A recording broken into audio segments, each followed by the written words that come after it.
जन्म के समय या उससे भी पहले? और सबसे बड़ा रहस्य, आखिर हमारा भाग्य लिखता कौन है? और सबसे गहन सवाल, ऐसा क्यों होता है कि कुछ लोगों का भाग्य हर कदम पर उनका साथ देता है? कुछ लोग मिट्टी को छूते हैं तो वह भी सोना बन जाती है, जबकि कुछ लोगों के हाथों में सोना भी मिट्टी बन जाता है। लेकिन क्या यह केवल संयोग है, या इसके पीछे पिछले जन्मों के कर्मों का कोई गहरा रहस्य छिपा है? और अंत तक हम यह भी जानेंगे कि क्या मनुष्य सच में अपने भाग्य को बदल सकता है, या भाग्य का लिखा कभी नहीं मिटता। तो मित्रों, गरुड़ पुराण की इस कथा को अंत तक अवश्य देखिए, क्योंकि यदि आपने इस कथा को बीच में छोड़ दिया तो भाग्य और कर्म के इस गहरे अमृत समान ज्ञान से वंचित रह जाएंगे। तो दर्शकों, वीडियो को लाइक करें, चैनल को सब्सक्राइब करें, और आइए अब शुरू करते हैं यह रहस्यमयी कथा। एक बार गरुड़ देव भगवान कृष्ण के पास पहुंचे। उनके मन में अनेक प्रश्न और गहरी जिज्ञासा थी। प्रभु मुस्कुराकर बोले, हे गरुड़, निसंकोच अपने प्रश्न पूछो।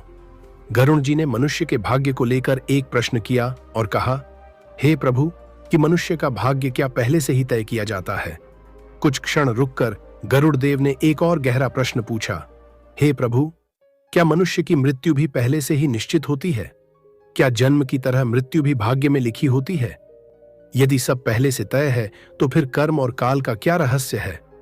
गरुड़ के प्रश्न सुनकर भगवान श्री कृष्ण मुस्कुराए और बोले, हे गरुड़, जन्म और मृत्यु एक शाश्वत सत्य है, जिन्हें न कोई बदल सकता है और न ही टाल सकता है।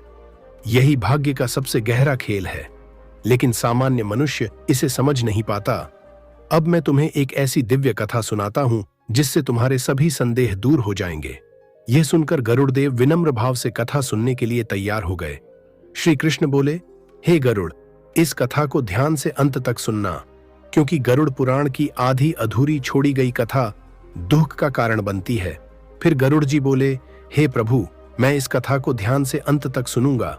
एक समय पृथ्वी लोक पर भागीरथ नाम के एक महान राजा राज्य करते थे।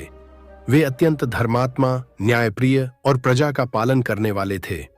अपनी प्रजा को वे अपने पुत्रों के समान प्रेम करते थे।